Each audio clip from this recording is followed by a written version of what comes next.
বড় মধুর ডাক দিছেন, ইয়া আইয়ুহাল্লাযীনা আমানু লা তাকরাবুস সালাহ, হে ঈমানদাররা তোমরা নামাজের ধারে কাছে এসো না। এখন একটা প্রশ্ন আসে, আল্লাহ নামাজের কথা কোরআন শরীফে 82 জায়গায় কইছে, আর আমনে কোন নামাজের ধারে কাছে এসো না আল্লাহ কইছে। এই কথাটা এটা আয়াতের একটা অংশ, এখনো পরে শব্দ বাকি আছে, সেটা আমি এখনো উচ্চারণ করি নাই। না করার কারণ হলো ভণ্ডরা, মাজার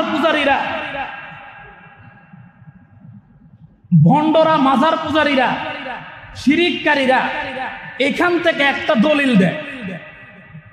বন্ড মাজারিরা আছে না, এরা এখান থেকে একটা দলিল দেয় কি, আল্লাহই তো কইছে ইয়া আইয়ুহাল্লাযীনা আমানু লা তাকরাবুস সালাহ, তোমরা নামাজের ধারে কাছে যাও না। এই বেটা আল্লাহই তো কইছে, আমরা আর মসজিদে যাই লাভ কি? নাউজুবিল্লাহ কোন। যেখানে আল্লাহই কইছে নামাজের ধারে কাছে যাও না, ওইখানে তোরা মসজিদে যাইয়া কি পাই? এখন মসজিদে যাইয়া আইসা আমরা কি পাইলাম আর তারা কি পাইলো না, এই কথা যদি বলতে যাইতে সময় পা, এজন্য সেদিকে আর যাব না। আমরা কি পাইছি না পাইছি এটা ময়দানে মাহশারে যখন আল্লাহর আদালতে উঠবো তখন আল্লাহ তাআলা প্রমাণ দিয়ে দিবেন আমরা কি পাইলাম আর তোরা কি পাইলি না। ঠিক কিনা জোরে বলেন। এখন মাজার পূজারীরা এখান থেকে দলিল দেয় আল্লাহ কইছে নামাজের ধারে কাছেও যাইতে না। এখন আপনাদের মধ্যেও যদি কেউ এটুকু কথা শুনে পরের কথা না শুনেন, আপনারাও চির ব্যর্থতায় পরিণত হইবেন।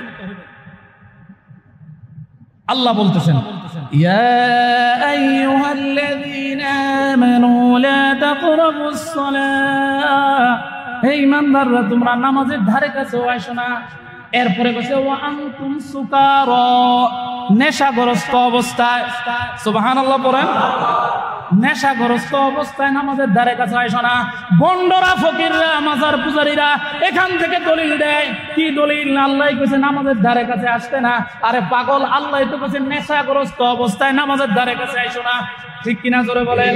আল্লাহ কইছে একটা তুই বুঝছস আর আরেকটা তোর জন্য গুমরাহি ছাড়া, পথভ্রষ্টতা ছাড়া আর কিছুই না। ঠিক কিনা জোরে বলেন।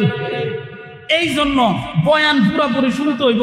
অর্ধেক শূন্য যদি খালি হুজুরের দোষ ধরনের লেগা খালি খুঁচাইতে থাকেন তাহলে আগা মাথা কিছু বুঝবেন না, নিজের মাথাটা খারাপ হয়ে যাবে। ঠিক কিনা জোরে কোন। আল্লাহ এই বিষয়টা জরুরি মনে করছেন, এই জন্য আল্লাহ পবিত্র কোরআনে 3 ধাপে এই কথাটা আলোচনা করছেন। সুবহানাল্লাহ। ইজ্জত ওয়াল জালাল, এত মহান মালিক, এত বড় স্রষ্টা, লা শারীকা লাহু, তার সাথে কোনো শরীক নাই, তার সমকক্ষ কেউ নাই। তিনি হুয়া হু, তিনি তার সমকক্ষ কেউ নেই। এই মহান আল্লাহ রব্বুল আলামিন, আল্লাহর কোন আদেশ এবং নিষেধ মানুষের উপর প্রয়োগ করার পূর্বে আল্লাহ মানুষের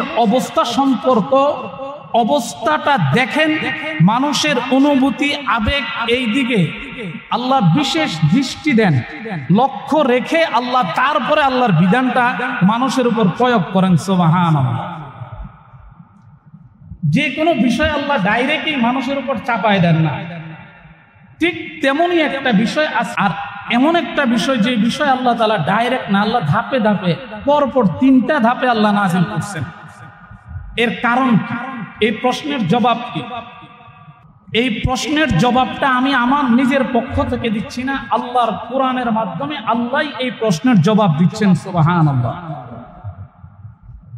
আল্লাহ এই প্রশ্নের জবাব দিতে যায়া সূরা বাকারার 219 নং আয়াতের মধ্যে আল্লাহ এই জবাব দিয়েছেন। আল্লাহ বলেন ইয়াসআলুনাকা আনিল খামরি ওয়াল মাইসির قل فيهما إثم كبير ومنافع للناس وإثمهما أكبر من نفعهما আল্লাহ বলেন হে নবী, লোকেরা যখন আপনাকে মদ এবং জুয়া সম্পর্কে জিজ্ঞাসা করবে, আপনি তাদেরকে বলে দিন কুল ফীহিমা ইসমুন কাবীর, এতে সামান্য, এর মধ্যে দুইটা ক্ষতি রয়েছে, দুইটা মহাপাপ রয়েছে এবং সামান্য উপকার রয়েছে। এরপরে আল্লাহ বলেন ওয়া ইসমুহুমা আকবারু মিন নাফইহিমা, কিন্তু যেই পরিমাণ উপকার আছে তার চেয়ে দ্বিগুণ ক্ষতি রয়েছে। নাউযুবিল্লাহ, উপকার যেই পরিমাণ তার চেয়ে অধিক ক্ষতি এবং পাপ রয়েছে আল্লাহ বলেন। এবার কেন আল্লাহ তাআলা নবীকে এই কথাটা বলার জন্য বললেন? একটা প্রশ্ন আসে। তো এই প্রশ্নের জবাব হলো, আরব দেশের মধ্যে পূর্ব যুগে আরবেরা মদ এবং জুয়ার প্রতি তারা খুব আসক্ত ছিল। মদ এবং জুয়া জাহিলিয়াতের যুগে তো এমন ছিল, এমনকি আমাদের জাহিলিয়াতের যুগ থেকে চলতে চলতে আমাদের নবী পর্যন্ত ছিল। আরব দেশের মানুষের কাছে মদ এত প্রিয় ছিল, যেমন আমাদের কাছে গরমের সময় ঠান্ডা পানি প্রিয়। ঠিক কিনা জোরে বলেন? ঠান্ডা পানির জন্য আমরা পাগল পারা। ঠিক আরবদের কাছেও মদ এমন প্রিয় ছিল, বরং এতটাই প্রিয় ছিল যে পূর্বকার যুগে যার বাড়িতে যত পুরাতন মদ পাওয়া যেত তারা সমাজে তত গর্বিত হইতো। নাউযুবিল্লাহ। এবং তারা এটা নিয়ে গর্ববোধ করতো, আমার বাড়ির মধ্যে সবচেয়ে পুরাতন মদ আছে। নাউযুবিল্লাহ বলি। এই যে এত প্রিয় একটা বস্তু তাদের ঘরের মধ্যে ছিল, তারা এত ভালোবাসতেন। এই ভালোবাসাটার প্রতি আল্লাহ সম্মান জানাইছেন। সুবহানাল্লাহ বলেন। কেমনে সম্মান জানাইছেন? আল্লাহ এই মদ এবং জুয়া একবারে আল্লাহ তাআলা নিষেধ করেন। আল্লাহ তিনটা ধাপে নিষেধ করছেন। সুবহানাল্লাহ। প্রথম তার ক্ষতিটা আংশিক বলছেন। কেন বললেন? আরে আরবরা জাহিলিয়াতের যুগের লোকেরা মদকে ঠান্ডা পানির মতো ভালোবাসতো। আমি যদি সরাসরি তাদের জন্য ডাইরেক্ট নিষেধ করে দিই, এটা হতে পারে আমার বান্দাদের জন্য মানতে অসুবিধা হতে পারে। আল্লাহ তাদের সেন্টিমেন্টের প্রতি লক্ষ্য রেখে ধীরে সুস্থে আল্লাহ মদের বিধানকে হারাম করেছেন। সুবহানাল্লাহ। প্রথম আল্লাহ ক্ষতিটা বলছেন। কি বলছেন? ইয়াসআলুনাকা, এই আয়াতটাই হইল মদের ব্যাপারের সর্বপ্রথম আয়াত। সুবহানাল্লাহ পড়েন। মদের ব্যাপারে সর্বপ্রথম আয়াত হলো ইয়াসআলুনাকা আনিল খামরি ওয়াল মাইসির কুল ফীহিমা ইসমুন কাবীর। আল্লাহ বলেন, ও নবী, কেউ যদি আপনাকে মদ এবং জুয়া সম্পর্কে জিজ্ঞাসা করে, আপনি তাদেরকে বলে দিন এই দুইটার মধ্যে মহা ক্ষতি রয়েছে, পাপ রয়েছে, কিন্তু সামান্য উপকারও আছে। এরপরে বলেন যে এই পরিমাণ উপকার আছে তার চেয়ে দ্বিগুণ ক্ষতি আছে। নাউযুবিল্লাহ। এখন উপকারটা কি? মানুষ মদ খাইলে কিছুটা সময় মাতলামি করে, কিছুটা সময় সে মানসিক সাময়িক শান্তি সে অনুভব করে, পরক্ষণেই যখন তার নেশা কেটে যায়, হায় আমি কি করলাম, এরকম বলে উঠে কে উঠে না? জোরে বলেন। নেশাগ্রস্ত অবস্থায় বউকে ছেড়ে দিছে, তালাক দিয়ে দিছে, নেশা যখন কেটে গেছে বলে, হায় রে আল্লাহ আমি কি করলাম, এত প্রিয়তমা স্ত্রী যাকে এত বছর ভালোবেসে বিয়ে করলাম সেই বউরেই আমি ছেড়ে দিলাম। এইরকম অবস্থা আমাদের সমাজে আছে না নাই? জোরে বলেন। এই জন্য আল্লাহ বলেন সাময়িক উপকার থাকতে পারে, কিন্তু ক্ষতি গুনাহ তার চেয়ে দ্বিগুণ। এটার একটা উদাহরণ দিছে। কি উদাহরণ?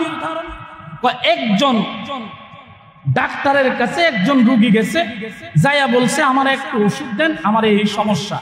ডাক্তার তাকে একটা ওষুধ প্রেসক্রাইব করছে, করার পর বলছে এই ওষুধটা যদি খাইলে আপনি ভালো হবেন ঠিকই, কিন্তু চিরজীবনের জন্য মারা যাবেন। বলেন তো দুনিয়ার কোনো পাগলও সেই ওষুধ সেবন করবে? জোরে বলেন না, করবে? কোনো পাগলও সেই ওষুধ সেবন করবে না। আল্লাহ এই কথাটা বুঝাইতে চাইতেছেন। ইয়াসআলুনাকা আনিল খামরি ওয়াল মাইসির কুল ফীহিমা ইসমুন কাবীরুন ওয়া মানাফিউ লিন-নাস। ওগো নবী, মদ এবং জুয়া সম্পর্কে যদি আপনাকে কেউ জিজ্ঞাসা করে তাহলে আপনি তাদেরকে বলে দিন এই দুইটার মধ্যে মহা ক্ষতি রয়েছে এবং সামান্য উপকার, কিন্তু যেই পরিমাণ উপকার আছে তার চেয়ে বেশি ক্ষতি। আল্লাহ তাআলা এটা নবীর মুখ দিয়ে জানাই দিচ্ছেন। এখন সাহাবীরা তো আল্লাহর জন্য পাগল পারা, আল্লাহর রসুলের জন্য পাগল পারা, ইসলামের জন্য পাগল। যখনই আল্লাহর এই আয়াত, আল্লাহ কোরআনে এই আয়াত নাযিল করলেন, কিছু সংখ্যক সাহাবী মদ ছেড়ে দিয়েছেন, আর মদ পান করেন না। কিন্তু যেহেতু তাদের পূর্বকার অভ্যাস, ছাড়তে চাইলেও ছাড়তে পারতেছে না, আর আল্লাহ পুরা কোরআন শরীফে স্পষ্ট হারামও এখনো করে নাই, তারা মাঝে মধ্যেই আবার সেবন করত। এই সেবন করতে যাইয়া দীর্ঘদিন চলতেছে। এরপরে একজন সাহাবী হযরত আব্দুর রহমান বিন আউফ রাদিয়াল্লাহু তাআলা আনহু, উনি ওনার বাড়িতে ওনার বন্ধু মহলের কিছু সাহাবীদেরকে দাওয়াত দিয়েছেন। যখন দাওয়াত দিয়েছেন, দাওয়াত দিয়া খাওয়া দাওয়া শেষের পরে আরবের পূর্বকার অভ্যাস ছিল, যত বড় অনুষ্ঠান হোক, যত দামি অনুষ্ঠান হোক, কম দামি অনুষ্ঠান হোক, সবার শেষে মদ পরিবেশন করতে হবে। চিরচারিত নিয়ম অনুযায়ী আব্দুর রহমান বিন আউফও খাওয়া দাওয়ার শেষে মদ পরিবেশন করলেন। সকলে মদ খাইলেন। খাইতে খাইতে এই অবস্থা, মাগরিবের আযান দিয়ে দিছে। যখন মাগরিবের আযান দিয়ে দিছে, এখন নামাজের সময়, নামাজে দাঁড়াইবে, সাহাবারা কয়েকজন মিল্লা একজন ইমাম বানায়া দিলেন। এখন নামাজের মধ্যে কেরাত পড়া লাগে। এবার শুরু করছে, কুল ইয়া আইয়ুহাল কাফিরুন লা আ'বুদু মা তা'বুদুন ওয়া লা আনতুম আ'বিদুনা মা আ'বুদু ওয়া লা আনা আ'বিদুম মা আ'বাদতুম ওয়া লা আনতুম আ'বিদুনা মা আ'বুদু লাকুম দীনুকুম ওয়ালিয়া দীন। এইভাবে সূরা কাফিরুন শুরু করছে। কিন্তু ওই সাহাবী নেশাগ্রস্ত হওয়ার কারণে সূরা কাফিরুন তার পড়তে পারতেছে না, বারবার পেছ লাগাই ফেলতেছে, ভুল করতেছে। এই পেছ লাগায় ভুল করার কারণে আল্লাহ নবীজির কাছে জিবরাইলকে পাঠায়া আয়াত নাযিল করলেন, ইয়া আইয়ুহাল্লাযীনা আমানু লা তাকরাবুস সালাহ। হে ঈমানদাররা, তোমরা নামাজের ধারে কাছেও যেও না। নবীর কাছে আয়াত নাযিল করলেন। এই ঘটনাটা হলো এই আয়াতের শানে নজুল। এবার শানে নজুল কি? কোরআনের কিছু আয়াত আল্লাহ কোনো ঘটনাকে কেন্দ্র করে নাযিল করেন, অথবা কোনো অবস্থার, কোনো সমস্যার সমাধানের জন্য নাযিল করেন। যে আয়াতটা, যে অবস্থা, যে প্রেক্ষাপটে নাযিল হয়, ওইটাই ওই আয়াতের শানে নজুল। সুবহানাল্লাহ। এই আয়াতটার শানে নজুলও এইটা। এখন আল্লাহ বলতেছেন, বড় মধুর ডাক দিছেন, ইয়া আইয়ুহাল্লাযীনা আমানু লা তাকরাবুস সালাহ। হে ঈমানদাররা, তোমরা নামাজের ধারে কাছে এসো না। এখন একটা প্রশ্ন আসে, আল্লাহ নামাজের কথা কোরআন শরীফে 82 জায়গায় কইছে, আর আমনে কোন নামাজের ধারে কাছে এসো না আল্লাহ কইছে। এই কথাটা, এটা আয়াতের একটা অংশ। এখনো পরে শব্দ বাকি আছে, সেটা আমি এখনো উচ্চারণ করি নাই। না করার কারণ হলো, ভণ্ডরা, মাজার পূজারীরা, শিরিককারীরা এখান থেকে একটা দলিল দেয়। বন্ড মাজারিরা আছে না, এরা এখান থেকে একটা দলিল দেয় কি? আল্লাহই তো কইছে, ইয়া আইয়ুহাল্লাযীনা আমানু লা তাকরাবুস সালাহ, তোমরা নামাজের ধারে কাছে যাও না। এই বেটা আল্লাহই তো কইছে, আমরা আর মসজিদে যাই লাভ কি? নাউজুবিল্লাহ। কোন যেখানে আল্লাহই কইছে নামাজের ধারে কাছে যাও না, ওইখানে তোরা মসজিদে যাইয়া কি পাই? এখন মসজিদে যাইয়া আইসা আমরা কি পাইলাম আর তারা কি পাইলো না, এই কথা যদি বলতে যাইতে সময় পা, এজন্য সেদিকে আর যাব না। আমরা কি পাইছি না পাইছি, এটা ময়দানে মাহশারে যখন আল্লাহর আদালতে উঠবো, তখন আল্লাহ তাআলা প্রমাণ দিয়ে দিবেন আমরা কি পাইলাম আর তোরা কি পাইলি না। ঠিক কিনা জোরে বলেন। এখন মাজার পূজারীরা এখান থেকে দলিল দেয় আল্লাহ কইছে নামাজের ধারে কাছেও যাইতে না। এখন আপনাদের মধ্যেও যদি কেউ এটুকু কথা শুনে পরের কথা না শুনেন, আপনারাও চির ব্যর্থতায় পরিণত হইবেন।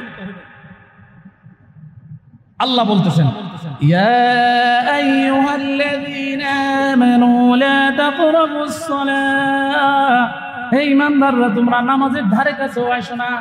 এরপরে কইছে ওয়া আনতুম সুকারা, নেশাগ্রস্ত অবস্থায়। সুবহানাল্লাহ পড়েন। নেশাগ্রস্ত অবস্থায় নামাজের ধারে কাছে আসো না। বন্ডরা ফকিররা মাজার পূজারীরা এখান থেকে দলিল দেয়। কি দলিল? আল্লাহ কইছে নামাজের ধারে কাছে আসতে না। আরে পাগল, আল্লাহ তো কইছে নেশাগ্রস্ত অবস্থায় নামাজের ধারে কাছে আসো না। ঠিক কিনা জোরে বলেন?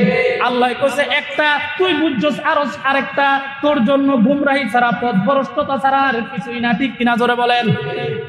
এই জন্য বয়ান পুরোপুরি শুনতে হইব। অর্ধেক শূন্য যদি খালি হুজুরের দোষ ধরনের লেগা খালি খুঁচাইতে থাকেন তাহলে আগা মাথা কিছু বুঝবেন না, নিজের মাথাটা খারাপ হয়ে যাবে। ঠিক কিনা জোরে কোন? এই জন্য আল্লাহ বলছেন নেশাগ্রস্ত অবস্থায় নামাজের ধারে কাছে যেও না। এই হইল দ্বিতীয় আয়াত। এই নেশার ব্যাপারে, মদের ব্যাপারে আল্লাহ দ্বিতীয় আয়াত নাযিল করলেন। এখনো কোনো স্পষ্ট না, এখনো অস্পষ্ট। প্রথমে কইছে এটা খারাপ, এটার ক্ষতি। এরপরের আয়াতে বললেন নেশাগ্রস্ত অবস্থায় নামাজের দাঁড়ায়ও না, কারণ ওই যে সূরা কাফিরুনের ভিতরে পেশ লাগছে। এরপরে দীর্ঘদিন চলতেছিল, সাহাবীরা করছে কি, নামাজ ছাড়া, নামাজের সময় ছাড়া অন্য সময় তারা পান করে, খালি নামাজের সময় হইলে পান করা ছেড়ে দেয়। সুবহানাল্লাহ। এইভাবে দীর্ঘদিন চলতেছে।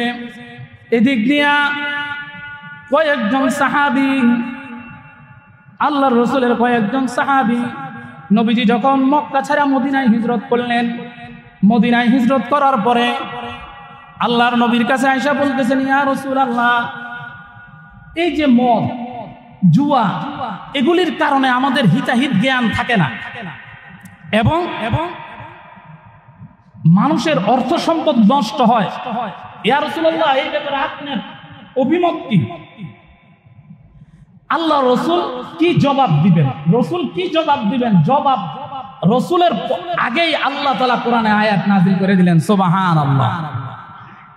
এটা হলো প্রথম আয়াতের শানে নজুলের মধ্যে এই কথাটা আছে। দীর্ঘদিন চলতে সাহাবীরা শুধু নামাজের সময় বন্ধ রাখে আর অন্য সময় পান করে। এর কিছুদিন পরে আরেকজন সাহাবী হযরত আতবান ইবনে মালিক রাদিয়াল্লাহু তাআলা আনহু, আতবান ইবনে মালিক রাদিয়াল্লাহু তাআলা আনহু, উনিও উনার কিছু বন্ধু বান্ধবদেরকে দাওয়াত করছেন। দাওয়াত করার পরে চিরচারিত অভ্যাস অনুযায়ী মদ পরিবেশন করছেন। যখন মদ পান করছে, মদ খায় তো মাথা ঠিক নাই, নেশাগ্রস্ত অবস্থায়। আগে একটা তাদের মধ্যে প্রচলিত নিয়ম ছিল, নেশা করার পরে, নেশাগ্রস্ত অবস্থায় তারা আরবরা কবিতা পাঠ করতেন। তো একজন সাহাবী হযরত সাদ ইবনে আবু ওয়াক্কাস রাদিয়াল্লাহু তাআলা আনহু, উনিও এরকম পান করছেন। পান করে কবিতা বলা শুরু করছেন। কবিতার মধ্যে আনসারদের কিছু দোষ বর্ণনা করা শুরু করছে। কথা বুঝে আসছে? আনসার এক যুবক ক্ষিপ্ত হইয়া উটের একটা মুখের চোয়ালের হাড় হযরত সাদ বিন আবি ওয়াক্কাস রাদিয়াল্লাহু তাআলা আনহুর মাথা বরাবর মারছে। মাথায় এমন ভাবে প্রচন্ড ভাবে আঘাতপ্রাপ্ত হন ওই সাহাবী। কোন সাহাবী? সাদ বিন আবু ওয়াক্কাস রাদিয়াল্লাহু তাআলা। এখন ওই সাহাবী আল্লাহর রাসূলের কাছে আসে, যে বলতেছেন, ইয়া রাসূলুল্লাহ, অমুকে আমাকে দাওয়াত দিয়েছিল, তার বাড়িতে গিয়েছিলাম, মদ পান করেছি। মদ পান করার পরে নেশাগ্রস্ত অবস্থায় কবিতা পাঠ করতেছিলাম। এর মধ্যেই অমুক এক যুবক আমার মাথার মধ্যে আঘাত করে, দেখেন আমার মাথা ফাটিয়ে ফেলছে। এবার আল্লাহর নবী সাথে সাথে দোয়া করলেন, আল্লাহুম্মা বাইয়িন লানা ফিল খামরি কুয়ুদান শাফিয়ান, আল্লাহুম্মা বাইয়িন লানা ফিল খামরি বায়ানান শাফিয়ান। ওগো আল্লাহ, দোয়াটা কে করছেন? আল্লাহর রাসূল। আল্লাহুম্মা বাইয়িন লানা ফিল খামরি বায়ানান শাফিয়ান। ওগো আল্লাহ, মদের ব্যাপারে আপনি একটা সুস্পষ্ট বিধান আমাকে দিয়ে দিন। সুবহানাল্লাহ। একটা সুস্পষ্ট বিধান দিয়ে দিন ইয়া আল্লাহ। এরপরে আল্লাহ তাআলা আয়াত নাযিল করলেন। এটাই হলো মদের ব্যাপারে চূড়ান্ত এই নিষেধ হইতেছে। আগে কয় ধাপ গেল জোরে বলেন? এইটা হলো তৃতীয় ধাপ। সূরা মাইদার 90 নং আয়াতের মধ্যে আল্লাহ মদ জুয়াকে স্পষ্টভাবে হারাম ঘোষণা করে দিয়েছেন। সুবহানাল্লাহ। আল্লাহ বলতেছেন এখানেও আল্লাহ একটা মধুর ডাক দিচ্ছেন, ইয়া আইয়ুহাল্লাযীনা আমানু ইন্নামাল খামরু ওয়াল মাইসিরু ওয়াল আনসাবু ওয়াল আজলামু রিজসুম মিন আমালিশ শাইতান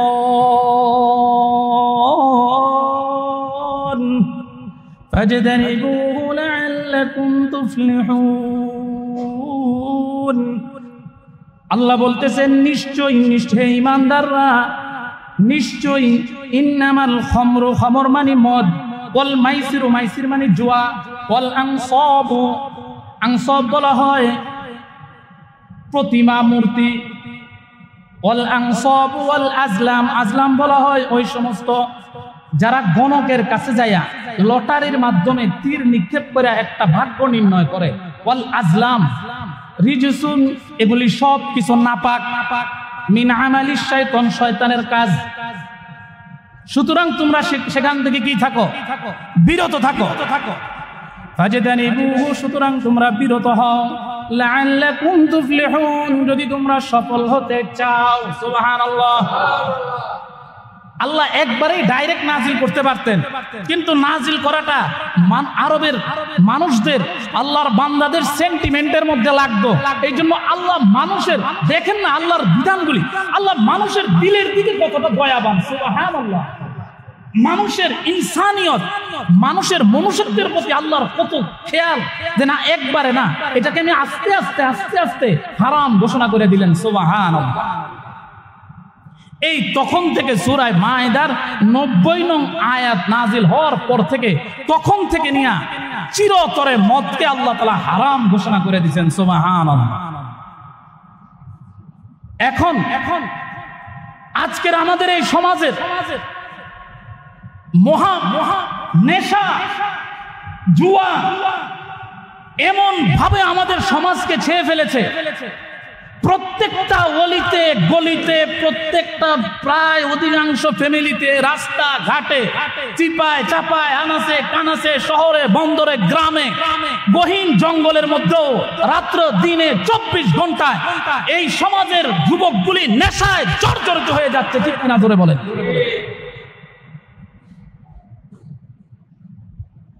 মানুষ মূর্খ হইলে মানুষের জীবন চলে, লেখাপড়া না চললেও মানুষের জীবন চলে, বিদ্যা না শিখলেও মানুষের জীবন চলে।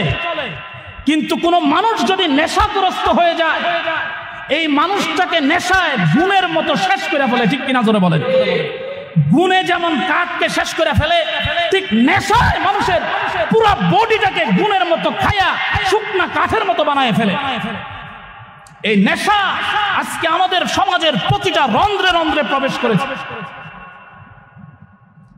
একটা পরিবারকে ধ্বংস করার জন্য, একটা ফ্যামিলিকে ধ্বংস করার জন্য একটা নেশাগ্রস্ত সন্তানই যথেষ্ট। একটা নেশাগ্রস্ত সন্তান বাহ্যিক দৃষ্টিতে মনে হইতেছে সন্তান, আসলে সে সন্তান নামে জানোয়ার, সে সন্তান নামে একটা ক্যান্সার। ঠিক কিনা জোরে বলেন? ক্যান্সারের কোনো আনসার নাই, কোনো অ্যান্সার নাই, ক্যান্সার হইলে শেষ। ঠিক নেশাগ্রস্ত সন্তান দিয়া ভবিষ্যৎ অন্ধকার, ভবিষ্যৎ অন্ধকার, ভবিষ্যৎ অন্ধকার। ঠিক কিনা জোরে বলেন? না নেশাগ্রস্ত ছেলের দ্বারা তার পিতা লাভবান হয়, না তার মা লাভবান হয়, না তার বাবা লাভবান হয়, না তার স্ত্রী লাভবান হয়, না তার সন্তান লাভবান হয়। গুণ যেমন তার কাঠকে খেয়ে শেষ করে ফেলে, নেশাগ্রস্ত সন্তানও তার পরিবারকে পথের ভিখারি বানায় ছাড়ে। ঠিক কিনা জোরে বলেন? মুহতারাম হাজিরিন, এজন্য আল্লাহ বলতেছেন নেশা নেশা নেশা নেশা হারাম, নেশা হারাম, নেশা হারাম, জুয়া হারাম, জুয়া হারাম, জুয়া হারাম। এক আয়াতে বললেই তো আল্লাহর জন্য যথেষ্ট ছিল। আল্লাহ না বললা নবীর জবান দিয়ে বাইর করলেও তো যথেষ্ট ছিল, কিন্তু আল্লাহ ডাইরেক্ট ধাপে ধাপে ধাপে ধাপে আল্লাহ আয়াত নাযিল করলেন। নেশা খারাপ, নেশা খারাপ, কথাটা আল্লাহ। এজন্য নবীজি হাদিসের মধ্যে বলেন, কুল্লু মুকসিরিন হারামুন, কুল্লু মুকসিরিন হারামুন, কুল্লু মুকসিরিন হারামুন। নেশা জাতীয় সকল বস্তুই হারাম, প্রত্যেক নেশাকারক বস্তুই কি হারাম। নেশা যেটা বেশি খাইলে নেশা হয়, এটা অল্প খাইলেও নেশা হয়। বড়টা খাইলে যেমন হারাম, ছোটটাও এমন হারাম। কথা বুঝে আসছে? আজকে আমাদের সমাজে নেশা আর জুয়ায় শেষ করে ফেলে। আর এরকম ডজন ডজন ফ্যামিলির অবস্থা আমার জানা আছে। স্বামী নেশাগ্রস্ত, যা দিনে কামায় রাত্রে বেলায় নেশা করে সব টাকা উড়ায় ফেলে, তার পরিবারকে বাজার খরচার টাকাটা পর্যন্ত দেয় না, ওষুধের টাকাটা পর্যন্ত দেয় না, ছেলে মেয়ের লেখাপড়ার ভরণ পোষণ পর্যন্ত দেয় না। ঠিক কিনা জোরে বলেন? নেশা। আমাদের গ্রামের মধ্যে একটা ঘটনা ঘটছে, নেশার জন্য মায়ের গলায় ছুরি চালাইছে, মায়ের গলায় ছুরি ধরছে। আমারে টাকা দেন নইলে দিলাম। বাংলাদেশ পুলিশের একজন ঊর্ধ্বতন কর্মকর্তা, যার মেয়ের নাম বলার সাথে সাথে আপনারা জানবেন ঐশী রহমান। এই ঐশী তার ডিআইজি বাবা মাকে কেন হত্যা করেছে? একমাত্র নেশার কারণে। ঠিক কিনা জোরে বলেন? বাবা এত বড় উচ্চপদস্থ কর্মকর্তা, ছেলেকে মেয়ে কেন নেশাখোর হলো? মেয়ে নেশাখোর হওয়ার কারণে অকালেই তাদের জীবন দিতে হয়েছে। ঠিক কিনা জোরে বলেন? শুধু নেশা। বাপ মা মুখ দেখাইতে পারে না সন্তানের কারণে। এই হাইওয়ান জানোয়ার মার্কা সন্তান, এরকম সন্তান হওয়ার না হওয়াই ভালো। ঠিক কিনা জোরে বলেন? এই সন্তানের কারণে মা বাবার চোখ মুখ নাক কাটা যায়, মা বাবা লজ্জিত হয়, এরকম সন্তানের দরকার নাই। এই হলো জানোয়ার মার্কা সন্তান, কুত্তা মার্কা সন্তান। কেন বললাম জানেন? শুয়োর যেরকম হারাম, পেশাব যেরকম হারাম, মুত যেরকম হারাম, পায়খানা যেরকম হারাম, শুয়োর যেরকম হারাম, কুকুরের পেশাব যেমন হারাম, এই মদ নেশা জুয়া এগুলো ঠিক তেমনই হারাম। ঠিক কিনা জোরে বলেন? ঠিক তেমনই হারাম। আপনারা কেউ কুকুরের পেশাব দিলে আপনি খাইবেন না কেন? হারাম। শুয়োরের পেশাব দিলে খাইবেন না কেন? হারাম। কুকুরের পায়খানা দিলে আপনি খাইবেন না কেন? হারাম। হারাম হওয়ার কারণে খাবেন না। এটাকে হারাম মনে করতেছেন। আপনি যে গলিতে গলিতে ইয়াবা বিক্রি করেন, গলিতে গলিতে ফেন্সিডিল বিক্রি করেন, গলিতে গলিতে বাবা হাবা বিক্রি করেন, ওইটাও তো এই কুকুরের পেশাবের মতোই হারাম। ঠিক কিনা জোরে বলেন? কুকুরের পেশাবের চেয়ে নিকৃষ্ট। কুকুরেরটা 7 বার ধুইলে তো পাক হয়ে যাবে, কিন্তু তুমি যে অভ্যাস করে নিয়েছো 70,000 বার ধুইলেও তো তোমার এই অভ্যাস যাবে না। ঠিক কিনা জোরে বলেন? আল্লাহর নবী বলেন, একটা পাহাড় যদি এক দেশ থেকে আরেক দেশে স্থানান্তরিত হয়, এই কথাটা যদি তোমাদেরকে বলে তোমরা বিশ্বাস করতে পারো, কিন্তু কোন মানুষের অভ্যাস পরিবর্তন হয়েছে এই কথাটা যদি তোমাদেরকে বলে, এই কথার মধ্যে সন্দেহ আছে। ঠিক কিনা জোরে বলেন? আল্লাহু আকবার। এই নেশা আজকে আমাদের সমাজকে শেষ করে দিচ্ছে। নেশাগ্রস্ত ছেলের কাছে মেয়েরা, ছেলে খুব হ্যান্ডসাম, সুদর্শন, একদম প্রিন্সের মতো, কিন্তু যদি মেয়ের বাড়ির লোকেরা খবর পায় এই ছেলে নেশাগ্রস্ত, তাহলে মেয়ে দিব? কি বলেন? দিবে? জোরে বলেন না দিবে? আরে এখনকার মেয়েদের দাম আছে। রিক্সাওয়ালার ঘরেও যদি আপনি মেয়ের আত্মীয়তা করতে চান, এই রিক্সাওয়ালার পরিবারও জানতে চায় ছেলে কি করে। ঠিক কিনা জোরে বলেন? এই ছেলে নেশাগ্রস্ত কিনা। মোহতারাম হাজিরিন, একটা পরিবার, একটা সমাজ ধ্বংস করার জন্য একটা নেশাগ্রস্ত সন্তানই যথেষ্ট। একটা নেশাগ্রস্ত সন্তানই যথেষ্ট। আল্লাহু আকবার। এত সুন্দর বডি আল্লাহ আমারে দিল, আপনাকে দিল, উনাকে দিল, সবাইকে দিল। একবার উচ্চ কণ্ঠে আল্লাহ শুকর আদায় করি, বলি আলহামদুলিল্লাহ। আবার বলি আলহামদুলিল্লাহ। এই যে এত অমূল্য সম্পদ, 2টা কিডনি যে আল্লাহ দিলেন, এই কিডনি আল্লাহু আকবার, একবার চিন্তা করছেন? একটা বার চিন্তা করছেন যে কিডনি, এই কিডনি যে আল্লাহ দিলেন, এই নেশার কারণে সর্বপ্রথম আমার ফুসফুস, আমার লাংস, আমার কিডনি এগুলি ড্যামেজ হয়ে যায়। নেশাগ্রস্ত ছেলের কাছে বিয়ে দিলে বউ থাকে না, কারণ এটা তো গুণে ধরা, এটার ভিতরে তো কিচ্ছু নাই। মুহতারাম হাজিরিন, আমার সামনে যদি কেউ বিড়ি খায়, সিগারেট খায়, তো আমি তারে বলি, আরে মিয়া এই পায়খানাটা না খাইয়া আরো কিছু টাকা জমায়া দোকান থেকে ডিম আইনা একটা ডিম সিদ্ধ করে খান, সিগারেটের টাকা জমায়া মধু কিনা খান, খেজুর কিনা খান, কালো জিরা খালে কিনা খান। আজকের সমাজের আমাদের অবস্থা, আমরা যেগুলি খাচ্ছি সব ভেজাল, এটার মধ্যে কোনো শক্তি মুক্তি কিচ্ছু নাই। সুতরাং শরীরকে ঠিক রাখার জন্য, এই স্ট্রাকচারটা ঠিক রাখার জন্য এই সমস্ত জিনিসগুলি, বিড়ি, সিগারেট, গাঞ্জা, ইয়াবা, হাবা, সাবা, লাবা, এগুলি খাওয়া বাদ দিয়া ডিম, দুধ এগুলি কিনা খান, যেটার কারণে আপনার আরো 20 বছরের হায়াত আল্লাহ বৃদ্ধি করে দিব। সুবহানাল্লাহ। খাওয়ানোর কিছু পান না, বিড়ি একটা টান মারেন আর আপনি মনে করেন মিয়া সমাজের ভিতরে আপনি একটা শেড হয়ে গেছে। বেডা আপনি বেডা না বেডি, এটা তো আল্লাহ ভালো জানে। আপনি বিড়ি একটা টান মারেন, একটা বিড়ি টাইন না বেডা, বেডা বিড়িওয়ালা মানুষের লোকে দাঁড়াইলে বমি আয় নামাজের মধ্যে, বিড়ি খাইয়া মসজিদে আইলে ফেরেশতারা লোকে অভিশাপ দিতে থাকে। আপনি হাদিস খুলেন, কিতাব খুলেন, আমার কথা যদি ভুল হয় জুতার বাড়ি নিব আমি। আজকে থেকে যারা বিড়ি খান, আজকে থেকে তারা তওবা করেন, আল্লাহ আর কোনোদিন বিড়ি খাবো না। এরকম কি একজন মানুষ নিয়ত করতে পারে না? ইনশাআল্লাহ।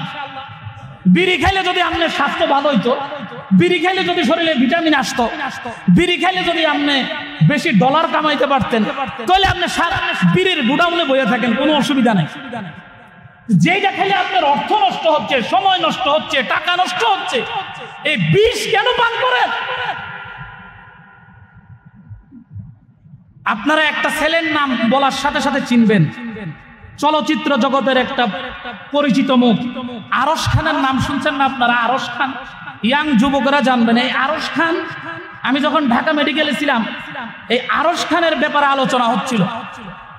তার বয়স কত হবে? হয়তো 25, 26 বা 30-এর মধ্যে, অথচ 26 বছর, অথচ তার এই ফুসফুস টুসফুস সব জ্বালায় ফেলছে। কত প্রিন্সের মতো চেহারা, সব জ্বালায় ফেলছে, বিড়ি খাইতে খাইতে সব শেষ। জর্দা দিয়া পান খাইলেও তো একই অবস্থা। এই জর্দা দিয়া পান খাইয়া মসজিদে এলে এর মুখে তো কত দুর্গন্ধ। এই জন্য ভালো জিনিস খান। ওই যে পান খাওয়ার কথা যখন আইলো, গত কয়েকদিন আগে জাতীয় চ্যানেলের মধ্যে খবর প্রকাশ হয়েছে, এক মহিলা বিমানে যাইতেছে গ্রামের, সে বলতেছে, এই বিমানওয়ালারা বিমান থামাও, আমার নামাই দাও, আমি পান খাইতে পারি না। জানলাও খুলতে পারে না, পানের বিকো ফেলাইতে পারে না, আরে আমার নামাই দাও, আমি পান খাইতে পারি না, আমার পান খাওয়ান লাগবে। এই জন্য সৌদি আরবের মধ্যে জনসম্মুখে পান খাইতে পারে না। আমাদের দেশেও এমন একটা নিয়ম করা দরকার। এখন যারা পান খায় এরা তো আমার উপর রাগ হয়ে যাবে, রাগ হইয়েন না। তাহলে আজকে থেকে আমরা বিড়িও খাবো না, পান যারা জর্দা দিয়ে খাই, পান সুপারি খান, কিন্তু জর্দা খাইয়েন না। ঠিক আছে তো ইনশাআল্লাহ? তাহলে যে কথা বলতেছিলাম, নেশা জাতীয় দ্রব্য আজকে আমাদের সমাজে রন্ধ্রে রন্ধ্রে। নেশা যে করে সে গুনাহগার, নেশা যে বিক্রি করে সে গুনাহগার, নেশা যে উৎপাদন করে সেও গুনাহগার। বরঞ্চ এই ব্যাপারে আল্লাহর নবীর হাদিস কি বলে? আল্লাহর নবী বলেন, লানাল্লাহুল খামরা, মদের উপর আল্লাহর অভিশাপ। লানাল্লাহুল খামরা, মদের উপর আল্লাহর, নেশাগ্রস্ত বস্তুর উপর আল্লাহর অভিশাপ। ওয়াশারিবাহা, যে নেশা পান করে তার উপর আল্লাহর অভিশাপ। ওয়াসাকিয়াহা, যে পরিবেশন করে তার উপর আল্লাহর অভিশাপ। এমন এক জায়গায় রেস্টুরেন্টে ভিআইপি 5 স্টারে আপনি চাকরি নিছেন, এখন মাঝে মধ্যে বড় বড় পার্টিদেরকে নেশা ড্রিঙ্কস পরিবেশন করা লাগে। কোন ইমানদার যদি সেইখানে চাকরি করে, তাকে সাথে সাথে সেই চাকরিটা ছেড়ে দেওয়া দরকার, কারণ নেশা পরিবেশন যে করে তার উপর আল্লাহর অভিশাপ। ওজন না করলে খাবো কি? আপনি যদি একভাবে আল্লাহর উপর বিশ্বাস নিয়ে আসেন, আল্লাহ এই চাকরিতে আমারে খাওয়ায় না, আল্লাহ আপনি আমাকে খাওয়ান, এমন ইয়াকিনের সাথে যদি আপনি সেখান থেকে ফিরে আসেন, যে কোনো অবস্থায় আল্লাহ এর চেয়ে উত্তম রিজিকের ফয়সালা আল্লাহ করে দিবেন। ঠিক কিনা?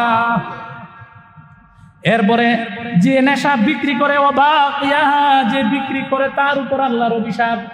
এই আচ্ছা বলেন তো, যার উপর আল্লাহর অভিশাপ, এ কেমনে দুনিয়াতে উন্নতি করবে? এত যত। এই জন্য দেখবেন যারা নেশাখোর এদের বাড়ি নাই, ঘর নাই, কিচ্ছু নাই, এক পর্যায়ে জমি জামা বাপ দাদার সম্পদ সুদ্ধা বেচা লাগে, ঠিক কিনা? জোরে বলেন না ঠিক কিনা? কারণ আল্লাহর অভিশাপ, তো তো বরকত নাই। অমবতা যে কিনে তার উপর আল্লাহর অভিশাপ, ও আসিরহা যে উৎপাদন করে তার উপর আল্লাহর অভিশাপ, ও মুতাসিরহা যে এটা পরিশোধন করে, বিভিন্ন নাম দেয়, ইয়াবা, ফেন্সিডিল, বাবা, মারজুয়ানা, ড্রিঙ্কস, বিভিন্ন নামে যে বিক্রি করে, এই বিক্রির নাম যে দিছে তার উপর আল্লাহর অভিশাপ। ও হামিলাহা যে এটা বহন করে, রিক্সা দিয়া নিছে, রিক্সাওয়ালার উপর অভিশাপ, গাড়ি দিয়া নিছে, গাড়িওয়ালার উপর অভিশাপ, যদি না জানে সেটা ভিন্ন কথা। এরপরে বলেন ওয়াল মাহমুলাতা আলাইহি যার কাছে নিয়ে যাইতেছে তার উপর আল্লাহর অভিশাপ। দেখছেন? আবার বলি, যে পান করে তার উপর আল্লাহর অভিশাপ, যে পরিবেশন করে তার উপর আল্লাহর অভিশাপ, যে বিক্রি করে তার উপর আল্লাহর অভিশাপ, যে কিনে তার উপর আল্লাহর অভিশাপ, যে উৎপাদন করে তার উপর আল্লাহর অভিশাপ, যে পরিশোধন করে তার উপর আল্লাহর অভিশাপ, যে বহন করে তার উপর আল্লাহর অভিশাপ, যে বহন করে নিয়ে যায়, যার কাছে নিয়ে যায় তার উপরও আল্লাহর অভিশাপ। এই জন্য নেশাগ্রস্ত মানুষের চেহারায় কোনো নূর থাকে না। নেশাগ্রস্ত ছেলেরে দেখলে মনে হয় আল্লাহ আজব কোনো প্রাণী। নেশাগ্রস্ত মানুষের সম্পদ থাকে না। অধিকাংশ ক্ষেত্রে মানুষ নেশা যারা করে এদের বাড়ি জমি জামা সব বিক্রি করা লাগে, আল্লাহর অভিশাপ।